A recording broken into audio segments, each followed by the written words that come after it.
In Fallout 2, after you beat the game, you can continue playing. Remember that vault near the beginning?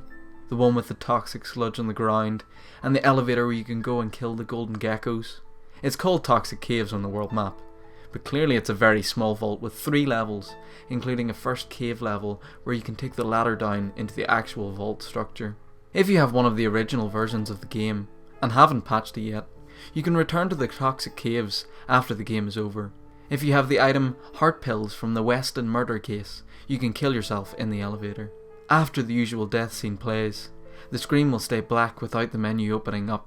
After several minutes, you will begin to hear a hollow, echoing white noise cave type sound.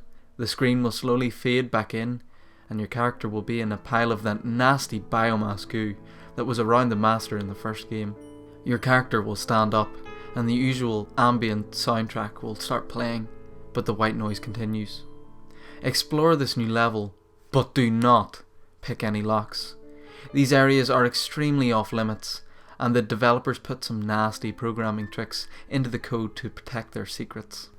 As you continue further into the level, the white noise will increase in volume, and the ambient soundtrack will begin to glitch out. This may be because the Fallout engine wasn't designed to be able to play 2 music tracks simultaneously. Passing locked door after locked door, you will come upon many of the characters you met earlier in the game. Oddly, only characters that have died or that would have reasonably been expected to die after you last saw them are the ones you will find. Like the official endings, the characters found vary depending on how you played the game.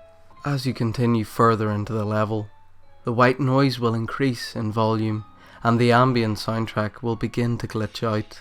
This may be because the Fallout engine wasn't designed to be able to play 2 music tracks simultaneously. Passing locked door after locked door, you will come upon many of the characters you met earlier in the game. Oddly, only characters that died or would have been reasonably expected to die after you last saw them are the ones you will find. Like the official endings, the characters found vary depending on how you played the game.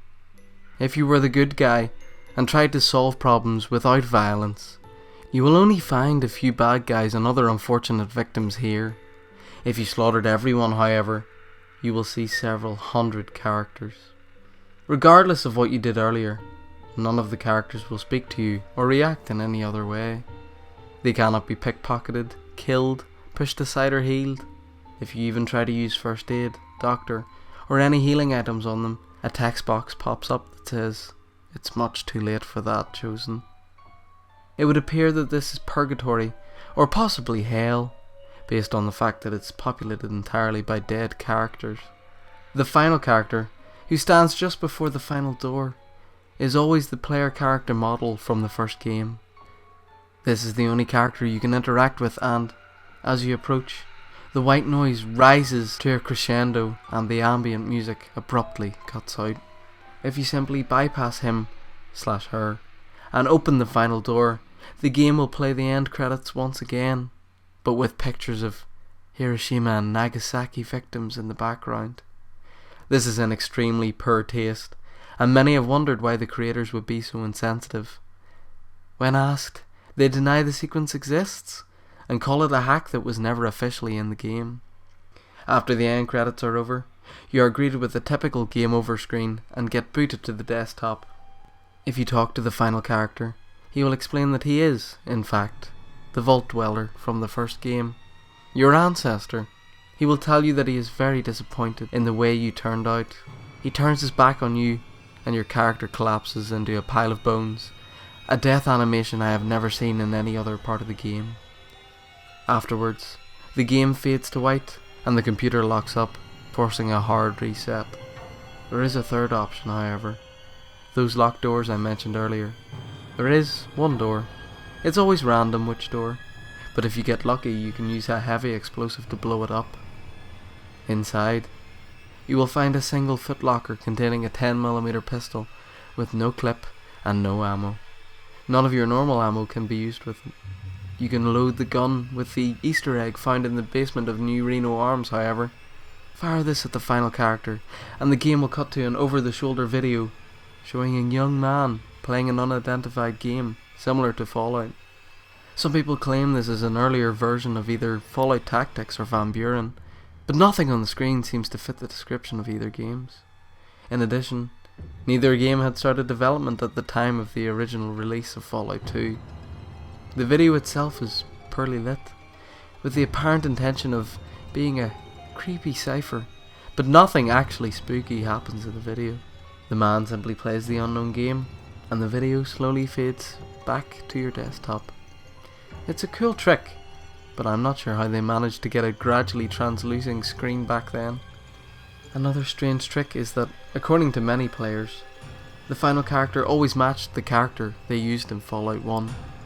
Both gender and apparel at the end of the previous game are represented.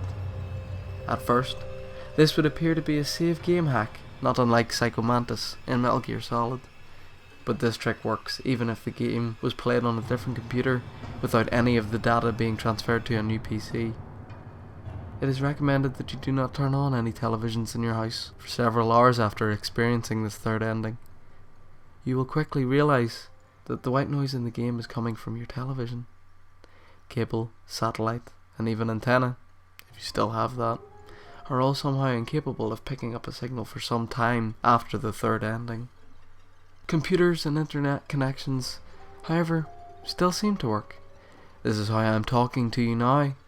The funny thing is, however, that I turned my TV off nearly an hour ago, as well as my speakers, but I still hear the static getting louder.